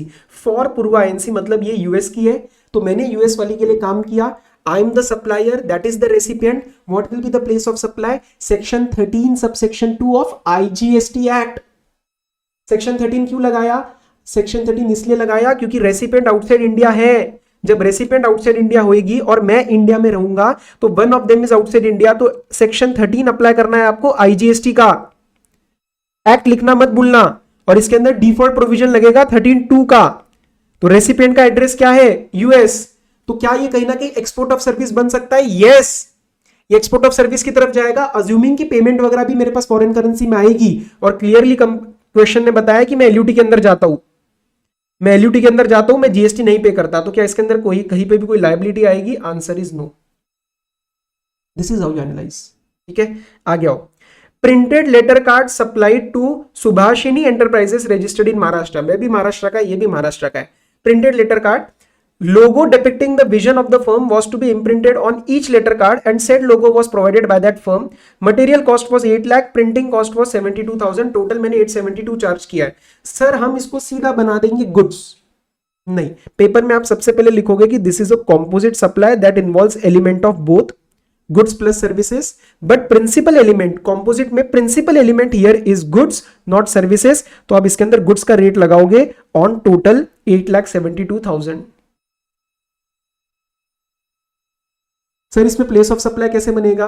हम इसके अंदर अज्यूम करेंगे, वर्ड क्या दिया देखो, supply to Subhashini enterprises in Maharashtra. तो मैं अज्यूम करूंगा कि मैंने गुड्स को पहुंचाया है महाराष्ट्र में उस पर्टिकुलर कंपनी के पास, सुभाषिनी एंटरप्राइजेस के बाद पास। तो सेक्शन प्लेस ऑफ सप्लाई का कौन सा लगेगा? प्लेस ऑफ सप्लाई का लगेगा section 10(1)(a) because it involves movement of goods and it is terminated in Maharashtra. Okay, तो सीजीएसटी एसजीएसटी लग जाएगा गुड्स का। गुड्स का रेट क्या है? गुड्स का रेट क्या है? Services goods, this is 6% and 6%, तो आप 6% और 6% यहां पे निकालोगे 8,70,000। अब आप भी इसको फॉर्मली करो ना, आप भी तो फॉर्मली करो ना, कॉन्फिडेंस कैसे आएगा? मेरे करने से थोड़ी ना आएगा। चलो अगले पे आओ। Supplied raw cotton to Dhruv Tara traders registered in Maharashtra. Raw cotton was purchased from local farmers during the previous month. Okay, अब परचेज मैंने प्रीवियस मंथ में किया था। देखो आपको कंफ्यूज करने की कोशिश कर रहे हैं, अपन होंगे नहीं। परचेज प्रीवियस मंथ में किया था, इससे फर्क नहीं पड़ता। सप्लाई तो मैंने करंट मंथ में किया है ना। और एक बात सुनेंगे, रॉ कॉटन में there is a concept of RCM if it is supplied by an agriculturist to a registered person. इसीलिए शायद उन्होंने कंपनी के बारे में पहली बोला है कि this is not engaged in agriculture operations and beyond that a company, a public company और a private company can never be an agriculturist pursuant to section number 2 of CGST. Yes, तो यहाँ पे आरसीएम वगैरह कुछ नहीं लगेगा, normal FCM लगेगा। Okay, normal FCM लगेगा। और ये कंपनी कहाँ की है? महाराष्ट्र की। तो यहाँ पे मैं प्लेस ऑफ सप्लाई भी कैसा मानूंगा? गुड्स के रिस्पेक्ट में सेक्शन नंबर 10 ही लगाऊंगा। मान लो आप इसका जो टर्मिनेशन ऑफ मूवमेंट हो रहा है, मूवमेंट भी हो रहा होगा, टर्मिनेशन हो रहा होगा, वो सब महाराष्ट्र में हो रहा होगा। नहीं तब भी आई will be making the goods available in Maharashtra only. तो सेक्शन 10 का कोई भी क्लॉज लगाओगे तो ये महाराष्ट्र ही आंसर बनेगा। यस, ओके, तो इसमें आप लगा दो इंट्रा नेचर, क्योंकि supplier and place of supply अब हो गया इसका महाराष्ट्र। और रेट लगा दो इसका, कॉटन का शायद अलग दिया ना उन्होंने, कॉटन का स्पेसिफिकली दिया है 2.5 तो 2.5 और 2.5 लगा दो। 5 लाख का 2.5%, 12,500 और 12,500। आगे आओ। Supplied maintenance services to municipal corporation of greater Mumbai which has awarded, उस सर्विसेज के लिए, किसके लिए उसने हमें कॉन्ट्रैक्ट दिया है, of maintenance of street light area and maintenance involve the replacement of defunct lights and other space. तो मुझे इसके अंदर मेंटेनेंस के साथ साथ अगर लाइट वगैरह खराब हुई है तो वो भी प्रोवाइड करके देनी है। तो this is a composite nature and this is a service to government. Service to government आपको एग्जामिनेशन के अंदर याद करना पड़ेगा, वहां पे एंट्री नंबर 3A लगती है, which applies for services to CG, SD, union territory और लोकल अथॉरिटी। तो यस, यहाँ पे लोकल अथॉरिटी कवर करी गई है। और वहां पे एग्जामिनेशन का कंडीशन है गुड्स का value 25% of total contract value से ज्यादा नहीं होना चाहिए। इसमें देखते हैं, टोटल वैल्यू 1,20,000 है and value of defunct lights and other spare replaced is 32,000। 1,20,000 का अगर आप 30%, 25% चेक करोगे तो वो कितना आएगा? वो आएगा 30,000, आई थिंक, यस 30,000। और करंट केस में 32 इज मोर देन 30, तो एग्जेम्पशन तो नहीं मिलेगा, टैक्स लग जाएगा नॉर्मल आपका फॉरवर्ड चार्ज मैकेनिज्म के अंदर। So this is a service वाला लगेगा। कितना है आपका सर्विस का रेट? एक बार बार नहीं, ये सही से लगाना, यहीं पे सिली मिस्टेक होती है। 9 एंड 9%, क्योंकि प्लेस ऑफ सप्लाई जब आप इसका लगाओगे सेक्शन नंबर 12(2) तो that will B Maharashtra only. ठीक है, रेसिपेंट का एड्रेस महाराष्ट्र का ही है, उसी की लोकल अथॉरिटी है। तो लगा दो इसका, क्या रेट निकाला था? 9 एंड 9%, सॉरी, आ जाओ। 120 का 9 और 9%, 10,800 और 10,800। अगला आओ, given on hire 10 cars sitting capacity of 5 persons including driver to Gujarat red state road transport corporation. अब इसमें भी आपको याद होगा कि एग्जेम्पशन में जब हम पढ़ते हैं गिविंग ऑन हायर का एग्जेम्पशन, तो वो एग्जेम्पशन होता है when you give a motor vehicle which is more than 12 passengers to a state transport undertaking। अब इसमें स्टेट ट्रांसपोर्ट को तो दिया है, लेकिन आपने एक कार दी है जिसकी सिटिंग कैपेसिटी मात्र 5 जनों की है। लॉजिक क्या पड़ा था कि सर हमें बस वगैरह का एग्जेम्पशन देना है, ये तो कार है। एक्चुअल में लॉ जो है वो 12 और 5 के हिसाब से, बट लॉजिक भी तो लर्न करो ना। So as per the logic वहां पे हमने बस पढ़ा था, यहाँ पे कार है। 12 के अबव वाला सिटिंग कैपेसिटी को एग्जेम्पशन देना है, 5 वाले को नहीं देना। So here it will be taxable. Place of supply कैसे पिक करोगे? सेक्शन 12 लगेगा या सेक्शन 13 लगेगा? सेक्शन 12 लगेगा, क्योंकि अपन दोनों इंडिया के हैं। ठीक है, तो आपका section 12 sub section 2 default provision लगेगा। Giving on hire is not any specific covered subsection. ये गुजरात का है, हम महाराष्ट्र के हैं, तो इंटर बन जाएगा। इंटर बन जाएगा तो इसके ऊपर आईजीएसटी लगा देंगे। ठीक है, कितना है वो? 18% वाला लग जाएगा, 54,000 आईजीएसटी। एक बार हम चेक कर लेते हैं कि आउटवर्ड सप्लाई के रिस्पेक्ट में हमारा आंसर अभी तक मैच कर रहा है क्या। तो CGST ये 3 बनेंगे, SGST ऑब्वियसली सेम बनेगा। तो क्या क्या बन रहा है देखो, 52,320 प्लस 12,500 प्लस 10,800, तो this is 75,620 and IGST is 54,000। एक बार अपन चेक कर लेते हैं, 75,620 एंड IGST इज 54,000, तो ये अभी तक मैच कर रहा है। अब इनवर्ट सप्लाई को एनालाइज करते हैं। इनवर्ट सप्लाई के आपके दो इंप्लीकेशंस बनेंगे, एक इंप्लीकेशन आपका बनेगा ITC लेने का और एक इंप्लीकेशन में आपका बनेगा RCM लायबिलिटी की तरफ जो चीजें पिक करी जाएंगी। आ जाओ, purchase processing machine from Bobby and company registered in GST in the state of Gujarat, machines were bought in as is where is condition at Gujarat to produce taxable items. This is one of the parts which has been asked in previous attempt also. What do you mean by as is where is? As is where is condition का मतलब है कि जहां पे goods पड़े हुए हैं, जहां पे मशीन पड़ी हुई है, वही मैंने as it is खरीद ली, वही मैंने as it is खरीद ली। So there is no movement of goods involved. और जब मूवमेंट नहीं होता तो आप इसमें प्लेस ऑफ सप्लाई पहले तो कौन सा सेक्शन लगाओगे, हम दोनों इंडिया में डील कर रहे हैं तो सेक्शन 10 लगेगा, 11 नहीं लगेगा। सेक्शन 10 के अंदर जब मूवमेंट नहीं हो रहा 10(1)(c) में, what is the place of supply, where the goods are at the time of making the delivery available और मेकिंग द गुड्स अवेलेबल। तो यहाँ पे प्लेस ऑफ सप्लाई क्या बनेगा, गुजरात, क्योंकि गुड्स कहाँ है, मशीन कहाँ है, गुजरात, सप्लायर कहाँ का है, Gujarat, Bobby and company registered in GST in Gujarat. So this is an intra level transaction जहां पे स्टेट कौन सा इन्वॉल्व है, गुजरात SGST, और हम कहां के हैं, महाराष्ट्र। क्या मैं महाराष्ट्र वाला गुजरात इंट्रा का ITC ले सकता हूं? क्या जो अमाउंट गुजरात गवर्नमेंट को मिला है उसका क्रेडिट महाराष्ट्र मुझे देगा? नहीं देगा। तो I will lose the credit, my client will lose the credit. So no ITC here, very very important. ऐसी बातें आपकी रेंटिंग ऑफ प्रॉपर्टी में भी आ जाती है कहीं ना कहीं। जब आप होटल में जाके स्टे करते हो तो वहां पे भी वो इंट्रा नेचर बन जाता है और हम कहीं और के होते तो हमें ITC नहीं मिलता। ये भी आपका इंपॉर्टेंट है, नो ITC। ठीक है, चलो, और यहां पे कोई RCM की लायबिलिटी की बात नहीं आएगी। आगे आओ, purchased metal scrap, purchased metal scrap covered under chapter 72। ये चैप्टर्स उन्होंने 3 दिए आपके लॉ में, लेकिन वो इतना इंपॉर्टेंट नहीं है। I don't think they will test you on that, but ठीक है, 72 was one of them. Chapter numbers दिए आपको CTA के। तो मेरा मेन फोकस है मेटल स्क्रैप परचेज किया है किससे, from Mansukh traders and unregistered person to be used in manufacturing process. Unregistered ने मुझे, जो कि हूं मैं रजिस्टर्ड, मेटल स्क्रैप सेल किया है, तो इसके ऊपर RCM लग जाएगा और ये RCM का मैं ITC भी ले लूंगा। ठीक है, so this is particular metal scrap. Metal scrap is a good, but scrap का रेट आपको अलग दिया है 9,918। अब ये कहां का है, ये है महाराष्ट्र का, मैं भी हूं महाराष्ट्र का। तो सेक्शन 10 प्लेस ऑफ सप्लाई लगाएंगे, वो मुझे अगर डिलीवरी भी करवाता है तो टर्मिनेशन महाराष्ट्र में होएगा। तो यहाँ पे 9% और 9% का आपका मेटल स्क्रैप का स्पेसिफिक रेट लग जाएगा। That will B obviously 18,000।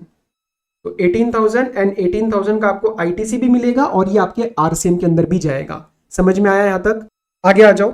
Procured IT services for its business through electronic mode from Thomas Inc, a company located in Germany। अब इसमें ध्यान से सुनो, प्लेस ऑफ सप्लाई सबसे पहले दिमाग लगाओ, सेक्शन 12 लगाओगे या सेक्शन 13? सर सेक्शन 12 लगाएंगे या सेक्शन 13? 13 लगाएंगे। क्यों? क्योंकि one of them is outside India, supplier is outside India. Default provision लगा के आपका प्लेस ऑफ सप्लाई क्या बनेगा, इंडिया। मैं हूं importer, I am the importer, this is an import of service, this is an import of service, और import of service पे आपका RCM लग जाएगा। तो इसके ऊपर सर्विस का रेट लगाओ और उसको RCM के अंदर ले लो, एंड आप इसका ITC भी तो ले लोगे, आप इसका ITC भी तो लोगे। ठीक है, तो अभी तो हम एनालिसिस कर रहे हैं, we will pick for ITC separately. A machinery to be used in manufacturing was sent to George Inc, US for carrying out repair work on the same. The consideration to George was paid for such repair work. Machine was received after repair in the month of May. तो कोई बात नहीं, receive कब किया उससे फर्क नहीं पड़ता। मई में रिसीव किया, दैट इज ओके, बट मैंने अपने करंट टैक्स पीरियड में वहां पे रिपेयर का खर्चा पे किया है। अब आप प्लेस ऑफ सप्लाई के लिए कौन सा सेक्शन लगाएंगे, सेक्शन नंबर 13 लगाएंगे IGST का। और रिपेयर सर्विस हुआ है, परफॉर्मेंस बेस्ड सर्विस हुआ है। परफॉर्मेंस बेस्ड सर्विस में the place of supply is where the services are actually perform. ये रिपेयर इलेक्ट्रॉनिक रिमोट मोड में नहीं हुआ है, एक्चुअल में रिपेयर हुआ है। कहां रिपेयर हुआ? ये वहां पे रिपेयर हुआ है, यूएस में। वहां पे प्लेस ऑफ सप्लाई क्या बन जाएगा? Outside India. Is this clear? So यहां पे आपका 13(3) लग जाएगा एंड नो जीएसटी, क्योंकि place of supply is outside India. Okay, अब इसके सिवाय एक ये ट्रांजैक्शन रह गई है। Purva Inc USA provided a corporate guarantee of 1.5 CR on behalf of Purva impex. On behalf of Purva impex मतलब मेरी client is the recipient of this guarantee service and supplier is outside India. Okay, rule 28 सब rule 2 आप लगाते हो, उसके अंदर 1% और actual consideration whichever is higher you have to pick as the valuation. तो 1.5 CR का 1% आप पिक कर लो and that will be your what? Valuation, और उसके ऊपर आपका आ जाएगा जीएसटी। ठीक है, तो उसके ऊपर जीएसटी भी आप निकाल लो। 1,50,00,000 का 1%, 1,50,000, और उसके ऊपर 18% का आपका जीएसटी आ जाएगा, दैट इज 27,000। और वो 27,000 आपका आरसीएम के अंदर भी जाएगा और उसका आपको आईटीसी भी मिलेगा। अब हमने ये बेसिक ट्रांजैक्शन एनालाइज कर लिए। अब एक बार मैं निकालता हूं आईटीसी कितना अवेलेबल है। ठीक है, I will just calculate quickly ITC available, ITC available, CGST, SGST and IGST। चलो आओ इनवर्ड सप्लाई में फटाफट देखो, यहां पे तो कुछ आया नहीं है। यहां पे 18 और 18,000 आएगा। ठीक है, यहां पे आपका 27,000 आया और यहां पे 27,000 आया। ये दोनों IGST है, ये भी IGST है, ये भी IGST है। सी, और मैंने आपके साथ पूरा सवाल सॉल्व किया है, बट स्टिल एक बार आपको हाथ से तो करना चाहिए। ये बनेगा आपका 54,000। ठीक है, ये आपका बनेगा 18,000 और ये आपका बनेगा 18,000। यस, तो अगर आप आईटीसी देखोगे so that will be my total ITC available for the month of my what ever the tax period is. अब एक बार हम आरसीएम वाला भी देख लेते हैं। इसी में से आरसीएम में क्या क्या जाएगा? यस, ये आपका आरसीएम के अंदर जाएगा, CGST, SGST एंड IGST। ये आपका आरसीएम के अंदर जाएगा 18,000 और 18,000 मेटल स्क्रैप वाला। फाइन, ये आपका आरसीएम के अंदर जाएगा, that is the import of service, और ये भी आपका आरसीएम के अंदर जाएगा 27,000। ये सेम टू सेम यहां पे आ जाएगा।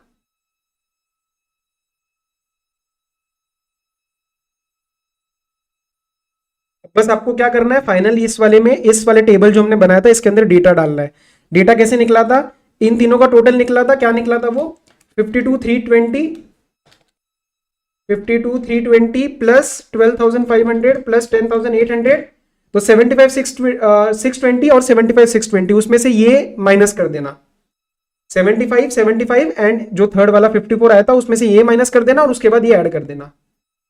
समझे? वो टोटल माइनस ये और प्लस ये, इतना तो कर ही सकते हो ना। फाइनल समरी आप बना सकते हो, आपका आंसर आ जाएगा। एक बार फाइनल आंसर मैच करवाओ एक अमाउंट का। 75,620 माइनस 18 प्लस 18, तो वो बनेगा 75,620 ही। एंड लास्ट वाला जो आपका है 54 है ना, हाँ, तो 54 माइनस 54 प्लस 54, तो वो बनेगा 54। आपका फाइनल आंसर आएगा 75,620, 75,620 एंड 54। ये देखो 75,620, 75,620 एंड 54। ये आपका आंसर फाइनल मैच होना चाहिए। प्लीज एक बार खुद से सॉल्व कर लो। Is it clear? यस, आगे बढ़ते हैं। आप आपके मेन क्वेश्चंस जो है वो हो गए हैं। Now we will proceed with further questions.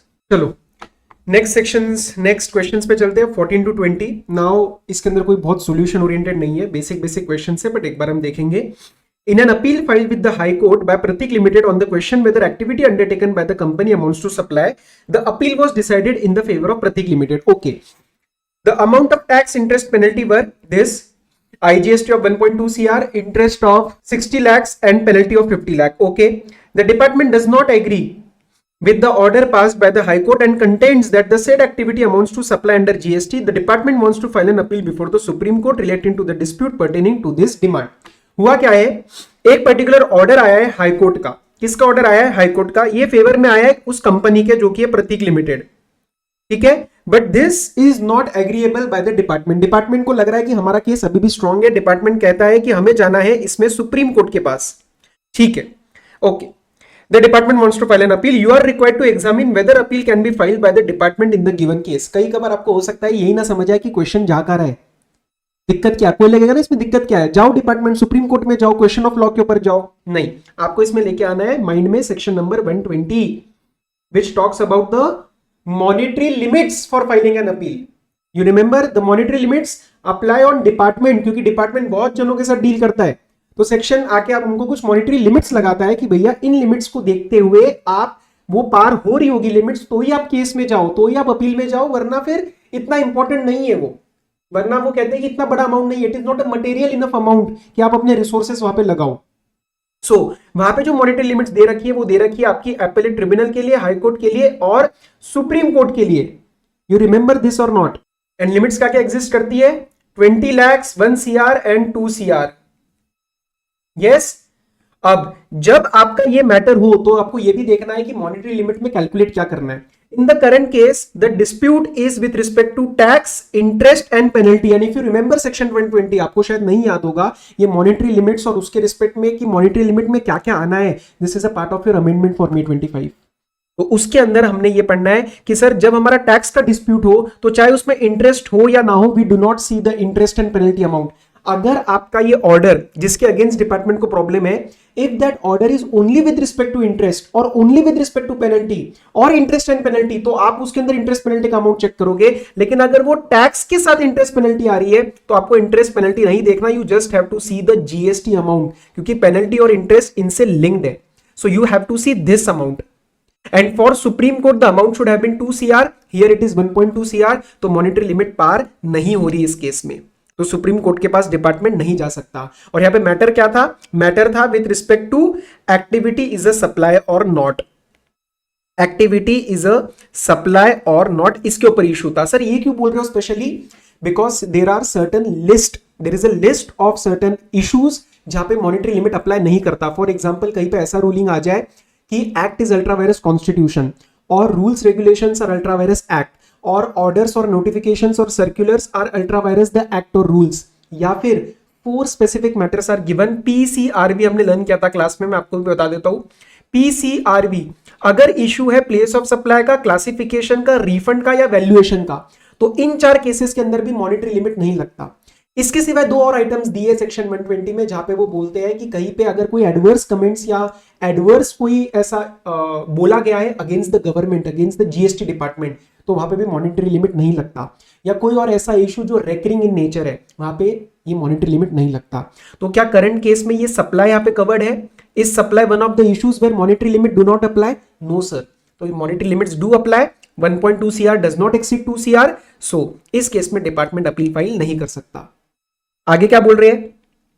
Will your answer change in case matter is related to the valuation of service instead of determining whether it is a supply or not? Yes, it will change. Why? Because now valuation is one of the exceptions where the monetary limit does not apply. In that case, appeal would have been possible. In that case, appeal would have been possible. आगे बढ़े, आ जाओ।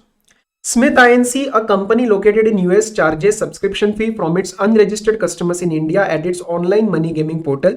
The department contends that GST should be charged on subscription fees which Smith INC receives from Indian customers. तो इसके अंदर बात किसकी चल रही है? ऑनलाइन मनी गेमिंग की चल रही है। ये कंपनी आउटसाइड इंडिया है और इंडिया में जो लोग हैं वो अनरजिस्टर्ड है। Smith INC opposes the above view. Department ने बोला कि जीएसटी लगाओ, स्मिथ कह रहा है नहीं, स्मिथ ऑपोज कर रहा है। क्या कह रहा है? That since online money gaming are intangible goods and do not cross custom frontiers physically, GST is not leviable in this case. तो ये स्मिथ आईएनसी कह रहा है नहीं नहीं नहीं नहीं, ऑनलाइन गेमिंग मनी तो आपका इंटेंजिबल गुड है, फिजिकली तो क्रॉस ही नहीं करता, तो वो कस्टम ड्यूटी भी नहीं लगेगी और ये जीएसटी वीएसटी हमारे ऊपर नहीं लगेगा। अब एक्साइट नहीं होना है, पहले देखना है कि क्वेश्चन मेरे से क्या पूछ रहा है। हमें अपना ज्ञान वहां पे नहीं झाड़ना, हमें क्वेश्चन जो पूछ रहा है वो सेटिस्फाई करना है। सी, considering the above facts, answer what would be the place of supply in this case? Simple place of supply, IGST का सेक्शन 10 लगेगा या 11 लगेगा? गुड्स के रिस्पेक्ट में 10 या 11 लगता है। यहां पे क्या वो दोनों इंडिया में प्ले हो रहा है या इंपोर्ट एक्सपोर्ट हो रहा है? सर इंपोर्ट हो रहा है क्योंकि ये आउटसाइड इंडिया है, तो लगेगा सेक्शन नंबर 11। और प्लेस ऑफ सप्लाई क्या बनेगा? इंपोर्टर की जगह। और इंपोर्टर कौन है? हम इंडिया में जो अनरजिस्टर्ड कस्टमर है, तो आंसर हो जाएगा इसका India. Whether GST is leviable on the subscription fee from unregistered customer? Answer is yes. If you remember, when I talk about the charging section of IGST, I clearly state that import of goods, IGST on import of goods, the matter is handed over to the customs law, except in case of intangible good, that is online money gaming. तो उसके ऊपर GST हमारे GST law के अंदर ही लगता है, exempt वगैरह नहीं है।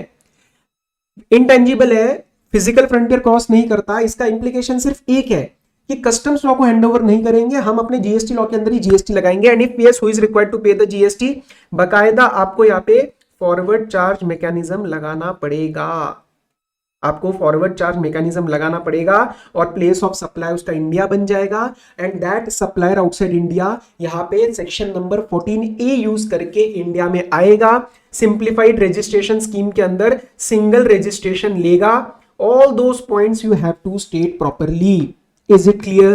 So please don't miss out on mentioning section 14A। 14A एक बार रीड कर लेना, नहीं तो इसके सॉल्यूशन में एक बार रीड करना। वहां पे आपको सारी बातें लिखनी है। Simplified registration scheme, single registration, उसका कोई रिप्रेजेंटेटिव हो तो वो भी रजिस्टर होकर आईजीएसटी पे कर सकता है। लेकिन अगर वो खुद इंडिया में नहीं है, रिप्रेजेंटेटिव भी इंडिया में नहीं है, तो उसको इंडिया में आना पड़ेगा, किसी को लगाना पड़ेगा, और आईजीएसटी का पेमेंट, जीएसटी का पेमेंट करके उसको एफसीएम के अंदर कंप्लायंस करना पड़ेगा।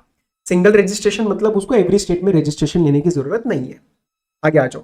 Mister Divas, a registered person in Agra UP, purchased a car for 12,50,000 on 15th of October। मैं आपको पूरा सॉल्यूशंस रीड नहीं करा रहा, लेकिन जितने मेन पार्ट्स है, जितना कंक्लूजन है, जितना एनालिसिस है, वो हम साथ साथ कर रहे हैं। If you are confident on the concepts, don't review the answers again. Video के साथ साथ ही आपका आरटीपी पूरा कवर हो जाएगा, ताकि आप बैलेंस टाइम अपना पढ़ाई में लगाओ। Mister Divas, a registered person in Agra, purchased a car for 1250 on 15th October। 31st October को car met with an accident resulting in minor damage. ठीक है, 15 दिन में गाड़ी ठुक गई भाई। Okay. Due to urgency he got his car repaired in the local garage of a nearby market instead of garage authorised by his general insurance company Suraksha insurance, through which his car was insured. ये कहीं ना कहीं मुझे पता है कहां लेके जा रहा है। एक सर्कुलर इंसर्ट हुआ था, एक क्लैरिफिकेशन इंसर्ट हुआ था with respect to this insurance companies. काफी सारे अमेंडमेंट्स टेस्ट हुए हैं इसके अंदर, नाइस आरटीपी उस मैनर में। आगे देखो। The total cost of repair was 54,000 excluding GST. On instructions of Mr. Divas, invoice for entire amount was raised by garage in the name of Suraksha Insurance Company. The insurance company approved the claim for only 40,000 after the survey and reimbursed the same along with the GST at 18% to Mr. Divas. Total खर्चा कितने का आया? 54 divided by 118%. Value कितनी थी? अच्छा excluding है, sorry excluding है, तो ठीक है। 54 में से 40,000 का इसको क्लेम मिल गया है। 54,000 में से 40,000 का उसको क्लेम पास हो गया है, और जो बचा हुआ 14,000 है वो उसको खुद बियर करना है, और ये रीइंबर्स हो जाएगा। In the light of the above facts you are required to answer. पहला, whether Suraksha insurance company is eligible to avail ITC on the basis of invoice raised by garage. Sir आपको याद होगा, कार का जो repair maintenance होता है उसका ITC blocked रहता है, बट उस ब्लॉकिंग के अंदर 17(5) में एक एक्सेप्शन है, and that exception is for a general insurance company. तो क्या इसका वैसे आईटीसी ब्लॉक रहने वाला है? Answer is no. अब बात करते हैं इस केस में, ये जो इनवॉइस आया है यहां पे, who is the recipient of the service. Sir recipient का मतलब सेक्शन 2 क्लॉज 93 के हिसाब से होता है the person who is liable to pay. Sir इस केस में लेकिन पे तो दिवस ने पे किया ना, दिवस ने पे किया ना। सी ऐसे केसेस में हमने सर्कुलर भी पढ़ा था अमेंडमेंट के अंदर, देयर आर 2 वेज। ओके, या तो आप ऐसे गैराज या ऐसे रिपेयर मैकेनिक के पास जाके रिपेयर कराओ which is a part of that insurance network. उस केस में सीधा सीधा अमाउंट जो है वो पे हो जाता है by insurance company to that mechanic. In other cases जहां पे ये outside the garage, outside the network of the insurance company होता है, लाइक इन करंट केस, आप काम कराओ, पेमेंट करो, लेकिन रीइंबर्समेंट मिल जाता है। तो that reimbursement is also now the final liability to pay belongs to the insurance company. और रेसिपिएंट में मैंने क्या बोला? मैंने बोला who is liable to pay. So who is liable to pay here? The general insurance company is liable to pay. So who is the recipient? Suraksha General Insurance Company is the recipient. Yes, it is liable to pay the consideration. And क्या consideration है यहाँ पे? जो उसने 40,000 का amount पे किया, is it a consideration? Yes, money is a consideration. तो उसने पे किया, तो सारे कंडीशंस तो आपकी पूरी हो गई। मेन एक क्या रहता है कि सर इनवॉइस आपके नाम पे होना चाहिए, क्योंकि डॉक्यूमेंट के बिना सेक्शन 16 के हिसाब से आप आईटीसी नहीं क्लेम कर सकते। अब देखो यहां पे क्या हुआ है, टोटल कॉस्ट, ठीक है, इंस्ट्रक्शंस, ये देखो, the invoice for entire amount was raised bye garage in the name of सुरक्षा इंश्योरेंस कंपनी, लेकिन इसमें से वो लायबल टू पे कितना है, वो 40,000 का ही रिइंबर्समेंट क्लेम कर रहा है, तो 40,000 के रिस्पेक्ट में आईटीसी सुरक्षा जनरल इंश्योरेंस ले सकता है। So what would be the amount of eligible ITC, answer would B 40,000 और उस 40,000 के ऊपर का जीएसटी जो कि होगा 18%।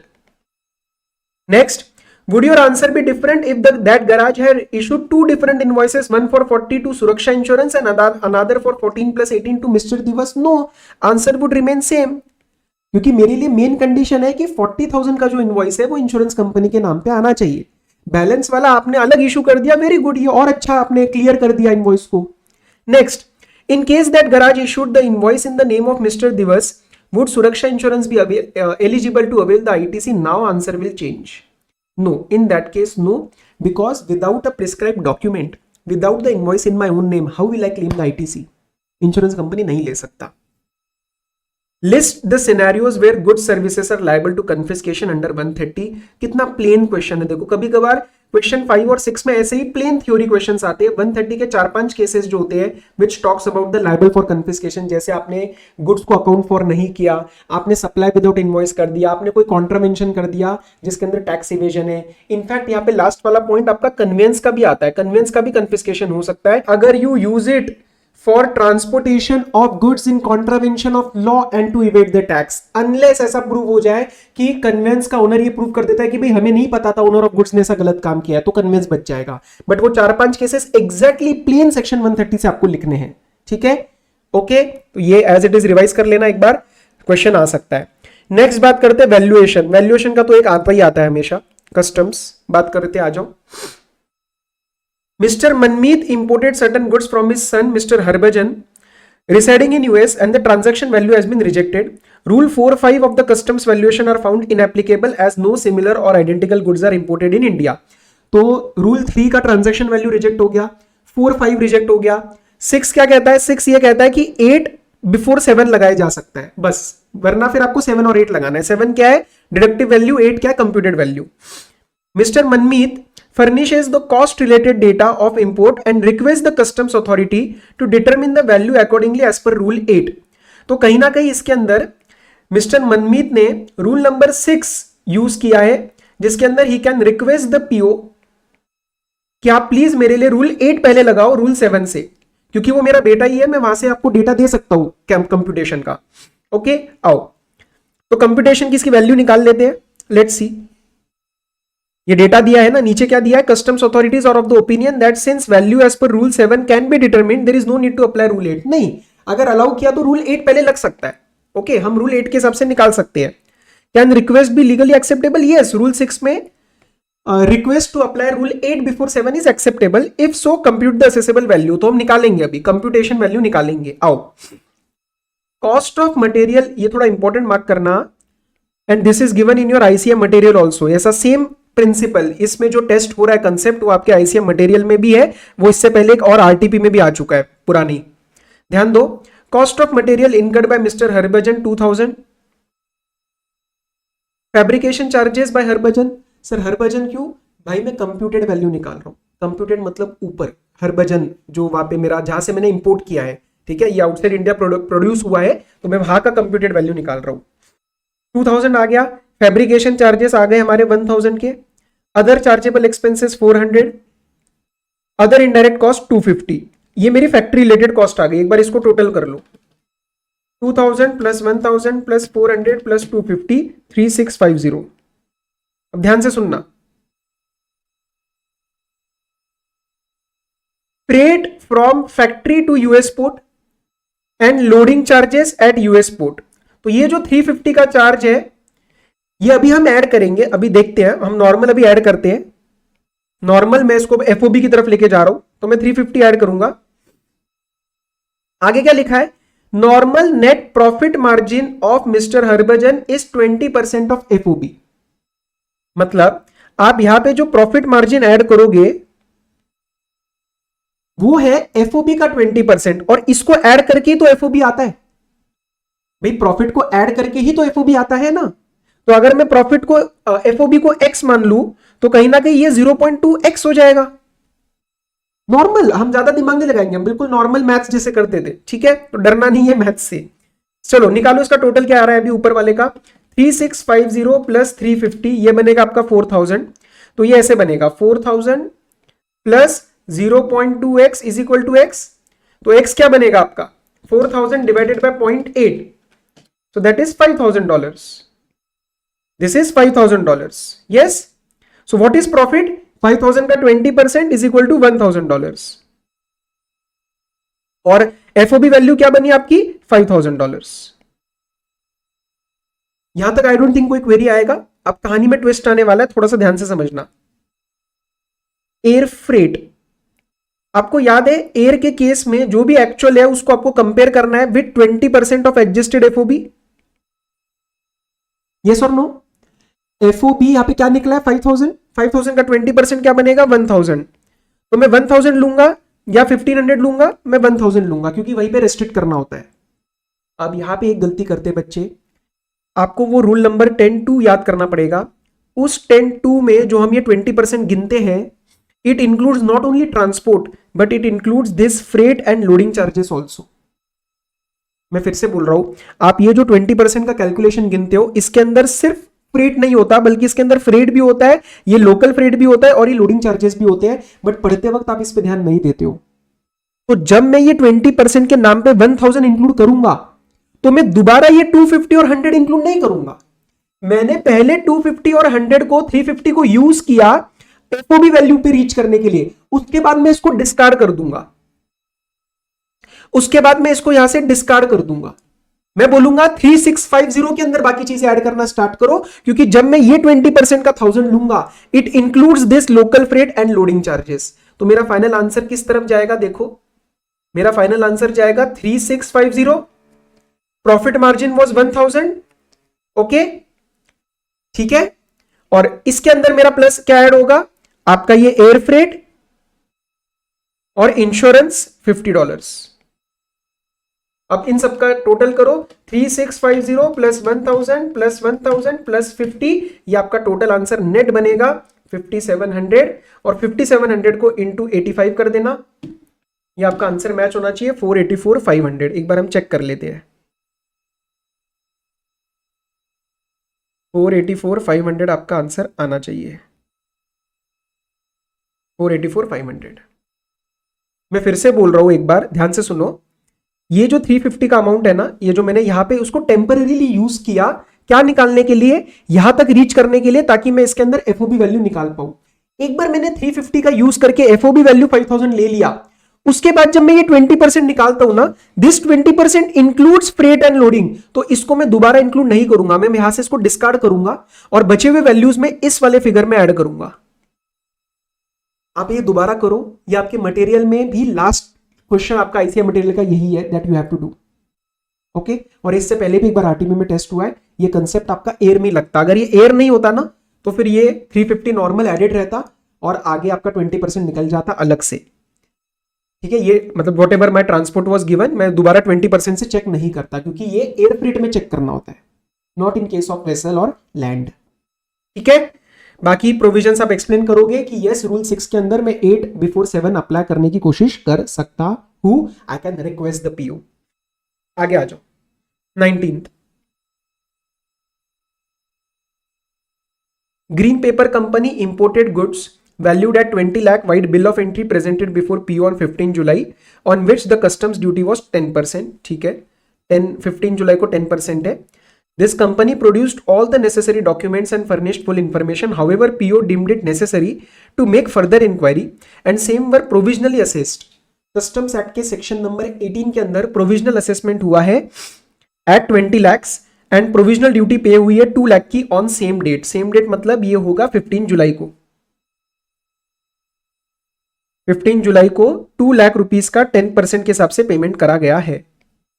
Determine the amount of interest payable under section 18 provided that the company voluntarily pays 50,000 on 20th August, final duty is paid on 31st August and green paper company final duty is assessed and green papers company pays the balance duty on the date of assessment of final duty। सुनना जरा क्या हुआ है, 15 जुलाई के बाद बीच में 20 अगस्त को company को लगा कि शायद मेरी प्रोविजनल जब फाइनलाइजेशन होने वाला है तो maybe I will be required to pay more amount, तो उसने 50,000 का एक एडहॉक पेमेंट कर दिया। फिर फाइनलाइजेशन हुआ 31 अगस्त को, जिसमें अमाउंट निकला 3 लाख इंस्टेड ऑफ 2 लाख, जिसमें से 50,000 उसने ऑलरेडी पहले पे कर दिया है। जो भी बैलेंस ड्यूटी थी, बैलेंस कितनी 50,000 की बच गई ना, 1 लाख का डिफरेंस निकला, 50,000 उसने 20th को पे कर दिया। जो बचा हुआ डिफरेंस है वो उसने on the date of assessment of final duty pay किया, इसका मतलब 31 अगस्त को। अब जब प्रोविजनल केस में आपका इंटरेस्ट निकलता है तो रेट क्या लगता है 15% per annum. Period of interest कब से स्टार्ट होता है, यहां पे बच्चा गलती करता है, भूल जाता है एक बात। आपका पीरियड ऑफ इंटरेस्ट लगता है from first day of month of provisional assessment. Provisional assessment 15 जुलाई को हुआ है, लेकिन इंटरेस्ट आपका 1 जुलाई से लगेगा। अब ध्यान से सुनना, 50,000 के ऊपर इंटरेस्ट मेरा कब तक लगेगा 20 अगस्त तक लगेगा, क्योंकि मैंने 20 अगस्त को इसकी पेमेंट कर दी है। तो 1 जुलाई से 20 अगस्त पे मेरा इंटरेस्ट कौन से अमाउंट पे लगने वाला है 50,000 पे, और 1 जुलाई से 31 अगस्त इस वाली डेट तक मेरा बैलेंस अमाउंट पे इंटरेस्ट लगेगा, दैट इज 50,000। तो टोटल मैंने एक्सेस 1 लाख जो निकला है, 3 लाख जो अगेंस्ट 2 लाख मेरा निकला है, वो मैंने 50-50 पे इंटरेस्ट पे कर देना है। तो पहले आप इसका निकालो, इसका कैसे निकलेगा, डेज निकालो पहले, जुलाई प्लस अगस्त, 51 डेज रहेंगे इसके 51 डेज रहेंगे, तो answer will be 50,000 into 15% into 51 upon 365 करो, 50,000 into 15% into 51 divided by 365, this will be 1048 plus इसका वाला का भी निकालो, ये कितने डेज बनेंगे 31 प्लस 31 कंप्लीट 62 डेज। भाई देखो ना, आपने ये 20 अगस्त को पेमेंट कर दिया तो यही तक का इंटरेस्ट लगेगा, और बैलेंस आपने 31 को पे किया तो थोड़े ज्यादा दिन का लगेगा। तो 50,000 into 15% into 62 divided by 365, this will be 1274, this will be 1274, square करो, ये आपका आंसर बनेगा 2322 आपका टोटल इंटरेस्ट बनना चाहिए। एक बार कंपेयर कर लेते हैं इसको 2322 से, 2322, ठीक है। चलो लास्ट क्वेश्चन क्या है, briefly discuss the provisions of section number 69 relating to clearance of warehouse goods for export. ये आपका चैप्टर वेयर हाउस गुड्स जो है चैप्टर नंबर 7 कस्टम्स का, उसका डायरेक्ट क्वेश्चन है, जिसमें आप बताते हो कि वेयर हाउस गुड्स को आप without the payment of import duty सीधा एक्सपोर्ट कर सकते हो, एक्सपोर्ट ड्यूटी पे करके। लेकिन अगर गवर्नमेंट को शक हुआ कि ये गुड्स स्मगल बैक किए जाएंगे तो वो आपके ऊपर रिस्ट्रिक्शंस लगा सकता है, या फिर वो आपसे ड्यूटी डिमांड कर सकता है। तो very plain direct section of section number 69।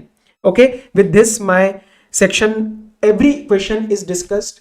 Okay, I really hope कि ये पूरा जो हमारा सेशन था अच्छे से आपको समझ आया हो। All the questions I have discussed with proper concept और सारे सॉल्व किए सर, ठीक है। तो थोड़ा मे बी टाइम मैंने बाकियों से ज्यादा लिया होगा, बट एटलीस्ट सेटिस्फेक्शन मिला होगा कि जो कि अच्छे से किया, right. So if you like the video ensure that you are sharing with your friends, and ऐसे ही आपके लिए रिसोर्सेस और मैं लाता रहूंगा। So till then all the very best, study well, take care, be safe, bye.